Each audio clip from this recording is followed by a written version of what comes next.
ক্ষমতায় কেউ স্থায়ী হয় না, হোক না সে হাসিনা কিবা রেহেনা, চেয়ারটা চিরকাল থাকে না। ক্ষমতায় কেউ স্থায়ী হয় না। মুজিবুর বেশি দিন থাকেনি, জিয়াউর কেউ তো রাখেনি। মুজিবুর বেশি দিন থাকেনি, জিয়াউর কেউ তো রাখেনি। এরশাদ চলে গেছে পৃথিবী ছেড়ে, এরশাদ চলে গেছে পৃথিবী ছেড়ে, কেউ আজ তার কথা কয় না। ক্ষমতায় কেউ স্থায়ী হয় না, হোক না সে হাসিনা কিবা খালেদা, চেয়ারটা চিরকাল থাকে না। ক্ষমতায় কেউ স্থায়ী হয় না। হাসিনা ক্ষমতা ধরে রাখতে আয়না ঘর বানিয়েছিল, জনগণের রোশানলে দাদার দেশে পালিয়ে গেল। হাসিনা ক্ষমতা ধরে রাখতে আয়না ঘর বানিয়েছিল, জনগণের রোশানলে দাদার দেশে পালিয়ে গেল। ডিবি হারুনের পাশে আর, ডিবি হারুনের পাশে আর পরিমণিদের দেখা যায় না। ঠিক তো? কথা কি ঠিক আছে? ক্ষমতায় কেউ স্থায়ী হয় না, হোক না সে রেহেনা কিবা হাসিনা, চেয়ারটা চিরকাল থাকে। এই চেয়ার চিরকাল থাকবে না। চিরকাল ফেরাউনের ছিল না, নমরুদের ছিল না, আবু জাহেলের ছিল না, আব্রাহার ছিল না, কারুনের ছিল না। সুতরাং এই জামানায় যারা তাদের পথে চলবে তাদেরও এই চেয়ারটা চিরকাল থাকবে, থাকবে। তাদের পতন হয়েছে ক্ষুদ্র ক্ষুদ্র জিনিস দিয়ে, নমরুদকে মশা দিয়ে আল্লাহ রাব্বুল আলামিন বিদায় করিয়েছেন, ফেরাউনকে পানিতে চুবানি খাইয়েছেন, আবু জাহেলকে মাছ এবং মুয়াজ দিয়ে আবু জাহেলকে দুনিয়া ছাড়া করেছেন, আব্রাহাকে আবাবিল পাখির মাধ্যমে দুনিয়া ছাড়া করেছেন, আর আমাদের দেশের স্বৈরাচারকে দুধের শিশু দিয়ে দাদার দেশে পাঠিয়েছে। ঠিক না বেঠে? যাদের হাতে কোনো অস্ত্র নাই, কাঁদানে গ্যাস নাই, কোনো কিছু নাই, শূন্য হাত ছুটে চললেন সবাই রাজপথে। আর যার হাতে এত ক্ষমতা, এনএসআই, ডিজিএফআই, সেনাবাহিনী, পুলিশ, বিডিআর, আর্মি, নিজের পোশাক উত্তাম এবং আমার দাদার দেশ থেকে আনা স্পেশাল সিকিউরিটি ফোর্স কোনো কিছু রক্ষা করতে পেরেছে? পেরেছে? কারণটা কি? কারণ জুলুমের সীমা যখন অতিক্রম করে তখন কার সাহায্য এসে যায়? যখন নীল নদের তীরে দাঁড়ালো মুসা আলাইহিস সালামের সাহাবীরা বলল, ওগো মুসা, বড় বিপদে পড়ে গেলাম, বড় বিপদে ফেলে দিলে, এখন তো আর কোনো রাস্তা নাই, কোন পথে নিয়ে আসলে? কেন, কি হয়েছে? সামনে তো নীল নদ, সামনে তো সাগর, এই পানি কি করে পার হব? এখন হয় পানিতে চুবানি খেতে হবে, না হয় ওই ফেরাউনের সৈন্য বাহিনীর ঘোড়ার পদতলে পৃষ্ঠ হয়ে এই দুনিয়া ছেড়ে চলে যেতে হবে। আল্লাহ রাব্বুল আলামিন মুসা আলাইহিস সালামকে বললেন, লা তাকনাতু মির রাহমাতিল্লাহ। আল্লাহর রহমত এসেছিল নাকি আসে নাই? এসেছিল নাকি আসে নাই? আল্লাহর রহমত আসলো, নদীর মধ্যে রাস্তা হয়ে গেল। যখন নমরুদ বলল, ওগো ইব্রাহিম, তোমার সৈন্যবাহিনী কই? তোমার আল্লাহর সেনাবাহিনী কই? ইব্রাহিম আলাইহিস সালাম বললেন, অপেক্ষা করো। আল্লাহ রাব্বুল আলামিন সৈন্যবাহিনী পাঠালেন, ছোট ক্ষুদ্র ক্ষুদ্র মশা এসে নমরুদের সৈন্যবাহিনীকে ধ্বংস করে দিল। যখন আবাবিল পাঠা, যখন আবু জাহেল, যখন আব্রাহা কাবাঘর ধ্বংস করতে আসলো, তখন আল্লাহর পক্ষ থেকে সেনাবাহিনী দিয়েছে নাকি দেয় নাই? সেই সেনাবাহিনীর নাম কি? আবাবিল ঝাঁকে ঝাঁকে পাখি প্রেরণ করলেন, আর সেই পাখি কঙ্কর নিক্ষেপ করলো, তাতে করে চর্বিত পশুর ভুসির ন্যায় হয়ে গেল এই আব্রাহার বাহিনী। আর বর্তমান তাদের প্রেতাত্মারা এই বাংলাদেশ ছাড়তে হয়েছে। ফুসকানি মূলক বলবেন না কোনো কথা, এই মঞ্চে রাজনীতি ভাই করবেন না অযথা। আমরাও ভাই কুরআন জানি, মানি মোটামুটি,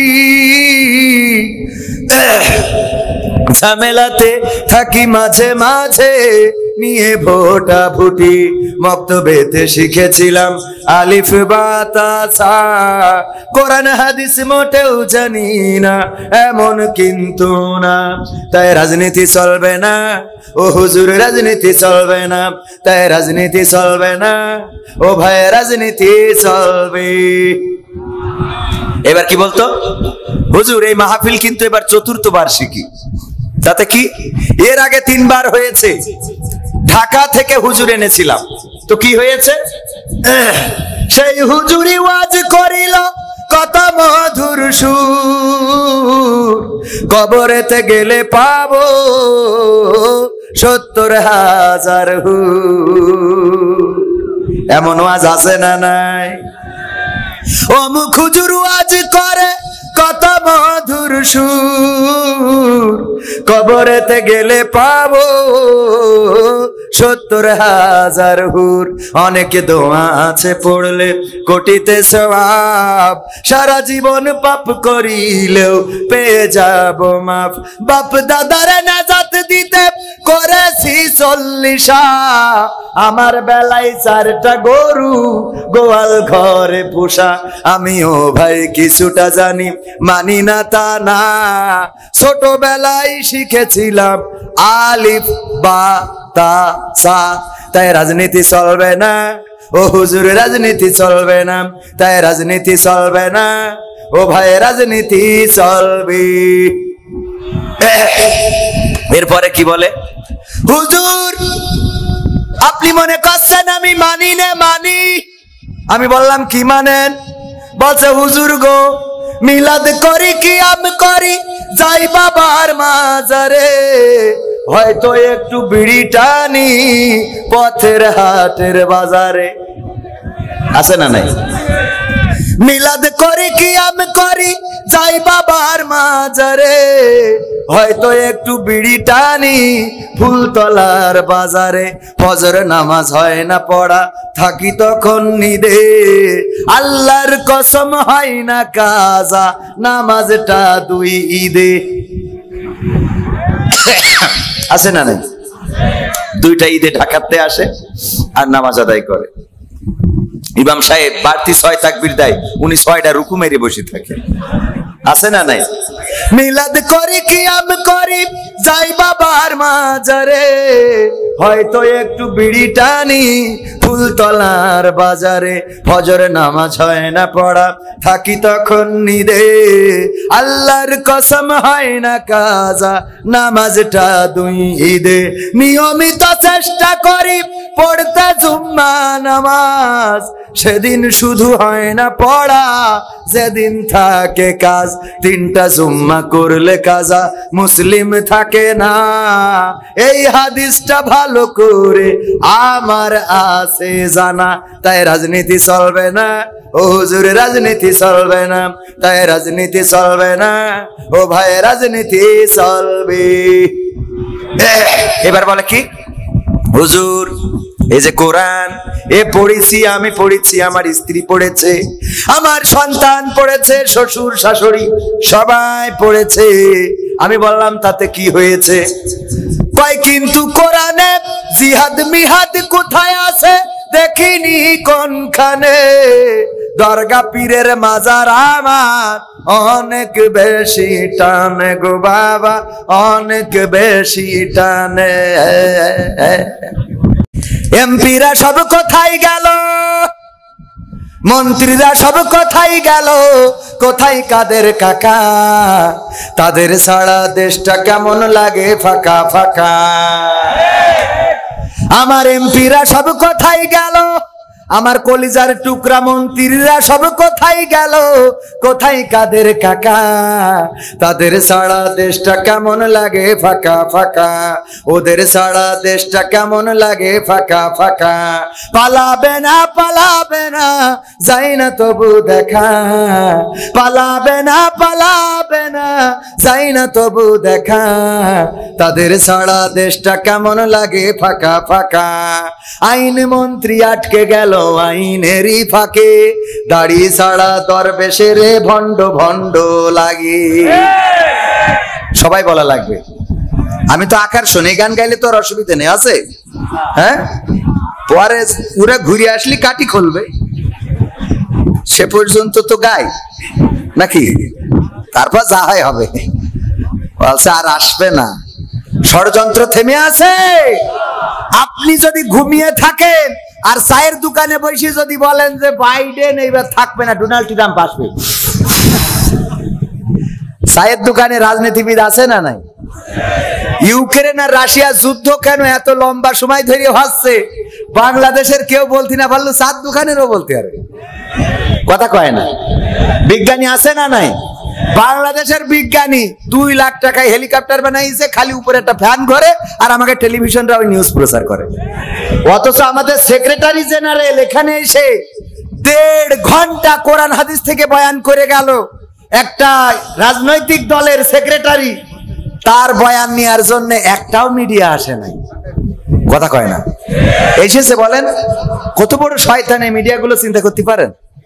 এগুলো প্রচার করে না, কিরা একটা সিলিং ফ্যান উপরে লাগাই সুইচ একটা দেয় ঘরে, আর কয় এই বিজ্ঞানী আমেরিকায় তৈরি হলি, ও আকাশ নিচে নামাই তো পাকা মুখ থাকে।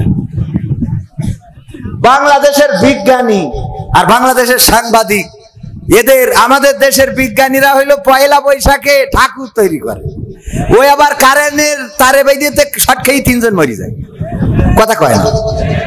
এত লম্বা, অন্য দেশে ড্রোন বানায়, অন্য দেশে বিভিন্ন যা বানায়, সে তো আমি নামই করতে পারবো না। আর আমাদের দেশের বিজ্ঞানীরা, ওরে সাংবাদিক যে ই করছে যে উনি একজন সিএনজির পাশায় একটা ফ্যান লাগাইতেছে, আর উপরে মাঝখানে লিখে দিয়েছে হেলিকপ্টার, ব্যাস। এই বিজ্ঞানী নাকি আমেরিকায় তৈরি হলি, নাকি ওখানে বেঈমান বানাইতো, শয়তান কোথায়। এইসব আজে বাজে জিনিস নিয়ে নিউজ করে। পরিমণি আজকে পায়খানা ফিরেছে, তার রংটা কি, কালারটা কত সুন্দর, তার বাই বাতাসের সেন্টটা কেমন, নিউজ আছে না নাই? পরিমণি আজকে রাজহাঁস রেঁধেছে, মজাদার হাঁস রান্না করলেন পরিমণি, ওরে নিউজ। আর আমরা হরিণ রান্না করি, তাও এ নিয়ে কথা নেই, পাকা মুখ থাকে। এই সাংবাদিকদের, এই যে যারা নিউজ করি বেড়ায়, এইগুলো সব ভণ্ডের ভণ্ড, এরা আকা অকর্মা, আর এরাই শেখ হাসিনার পতন ঘটাইছে। সুতরাং আমরা ওদের ছাড়বো না, আমলিগও ছাড়বে না। কারণ শেখ হাসিনার উল্টো পাল্টা পাম মেরিয়ে তেল দিয়ে এমন কথা বলি যে মুখ ফসকে বলি ফেলাই, তাহলে রাজাকাররা চাকরি পাবে। মানে তেল এত দিয়া দেশে যে বেশি হয়ে গেছে, হ্যাঁ ঠিক না বেঠিক?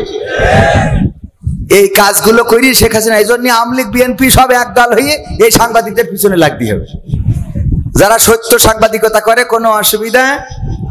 আইন মন্ত্রী আটকে গেল আইনেরই ফাঁকে, দাড়ি ছাড়া দরবেশের ভণ্ড ভণ্ড লাগে। শুনছি কত নেতা নেত্রী খাইতেছে ভাই ডান্ডা, বিচারপতি কালামানিকের ফাটিয়েছে আন্ডা। পলকের ঝলক গেল, পলকের ঝলক গেল থামিয়ে নেটের চাকা, ওদের সারা দেশটা কেমন লাগে ফাঁকা ফাঁকা, তাদের সারা দেশটা কেমন লাগে ফাঁকা ফাঁকা। কই গেল সেই সংসদেতে মমতাজের গান, কোথায় গেল হযরত বলা শামীম ওসমান। বোরকা পরে পালিয়েছে, ঠিক না বেঠে? কই গেল সেই সংসদেতে মমতাজের গান, কোথায় গেল হযরত বলা শামীম ওসমান। ইনু মেনন দীপু মনি আছে কারাগারে, পাপ করিলেও পাপ কখনো ছাড়ে কি আর তারে। কোথায় গেল স্পিকারে, কোথায় গেল স্পিকারের দৃষ্টি আঁকা বাঁকা, তাদের ছাড়া দেশটা কেমন লাগে ফাঁকা ফাঁকা, ওদের ছাড়া দেশটা কেমন লাগে ফাঁকা ফাঁকা। কোথায় গেল আরাফাত আর ব্যারিস্টার সুমন, কথা বলার সময় তারা করে নিয়োজন। গরু বেচছে টেকা দিমো তোমরা খালি খাইলবা, বলতো না বলতো না, তোমরা খালি খাইলবা গরু বেচছে টেকা দিমো। কই গেল সেই আরাফাত আর ব্যারিস্টার সুমন, কথা বলার সময় তারা করে নিয়োজন। মুরগি কবির খাইছে ধরা, জাফর কোথায় আছে, গোপনে কি সেও গেল মোদি দাদুর কাছে। কোথায় গেল সালমের, কোথায় গেল সালমের কাড়ি কাড়ি টাকা, তাদের ছাড়া দেশটা কেমন লাগে ফাঁকা ফাঁকা, ওদের ছাড়া দেশটা কেমন লাগে ফাঁকা। গণতন্ত্র চিনি নাই আমি জানি না গণতন্ত্র, গণতন্ত্র দেখিনি আমি শুনেছি গণতন্ত্র, গণতন্ত্র চিনি নাই আমি জানি না গণতন্ত্র, গণতন্ত্র দেখিনি আমি শুনেছি গণতন্ত্র। শুনেছিলাম আমি বাংলাদেশে গণতান্ত্রিক রাজা, যখন যারে মনে চেয়েছে ধরে দিয়েছে সাজা। শুনেছিলাম আমি বাংলাদেশে গণতান্ত্রিক রাজা, যখন যারে মনে চেয়েছে ধরে দিয়েছে সাজা। কাউকে দিয়েছে ফাঁসির দণ্ড রেখেছে আয়না ঘরে, কাউকে আবার লাশ বানিয়ে ভাসিয়েছে সাগরে। কাউকে দিয়েছে ফাঁসির দণ্ড রেখেছে আয়না ঘরে, কাউকে আবার লাশ বানিয়ে ভাসিয়েছে সাগরে। করেছে এসব কিসের জোরে, ছিল কি দাদার মন্ত্র? কেমন গণতন্ত্র ছিল, কেমন গণতন্ত্র, গণতন্ত্রের আড়ালে ছিল দাদার ষড়যন্ত্র। কেমন গণতন্ত্র ছিল, কেমন গণতন্ত্র, গণতন্ত্রের আড়ালে ছিল রয়ের ষড়যন্ত্র। দেখেছি আগে নির্বাচনে লাগতো টাকার নোট, শুনেছি আগে নির্বাচনে লাগতো টাকার নোট, দেখেছি আমি ভোট করিতে লাগেনি কোনো ভোট।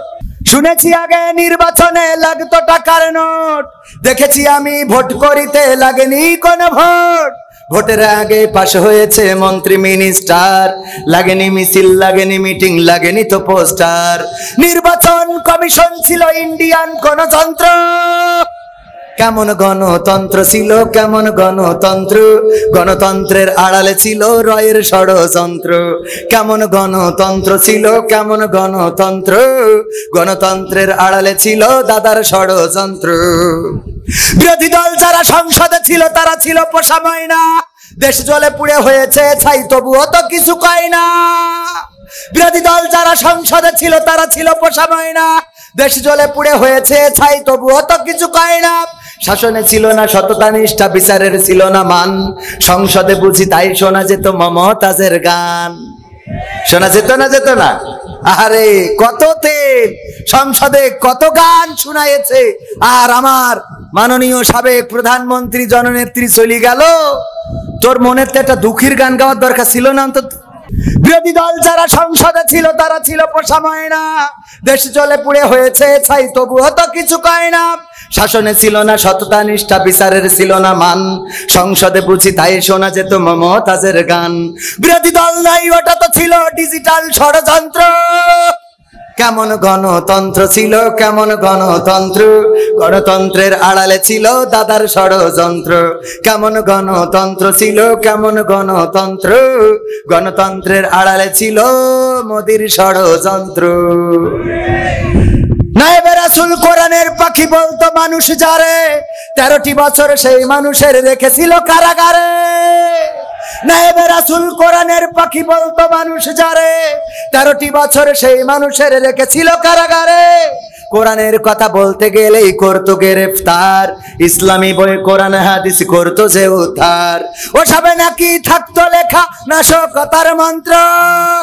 কেমন গণতন্ত্র ছিল, কেমন গণতন্ত্র, গণতন্ত্রের আড়ালে ছিল দাদার ষড়। ছিল না, ছিল না? ষড়যন্ত্র ছিল বলে এই বাংলাদেশের মানুষ যাকে বয়কট করেছে, এই বাংলাদেশের মানুষ যাকে মূল্যহীন করেছে, সেই মানুষটাকে মূল্য দিয়ে নিয়ে গেছে যাদের প্রোডাক্ট, তারা নিয়ে গেছে নাকি যায় নাই? নিয়ে গেছে নাকি যায় নাই? এই বাংলাদেশে তাদের যত প্রেতাত্মা আছে স্পষ্ট করে বলে দিতে চাই, এই বাংলাদেশের জমিন শাহজালালের জমিন, এই বাংলাদেশের জমিন তিতুমিরের জমিন, এই রক্তে এই জমিনে রক্ত পড়েছে আবু সাইদের, যে আবু সাইদ বুক পেতে দিয়ে প্রমাণ করে দিয়েছে মুসলমানেরা বুক পেতে দিতে জানে, পিঠটা দেখাতে জানে। মুগ্ধ পানি বিতরণ করেছেন, পানি দিয়েছেন মানুষের কাছে। কার পানি লাগবে?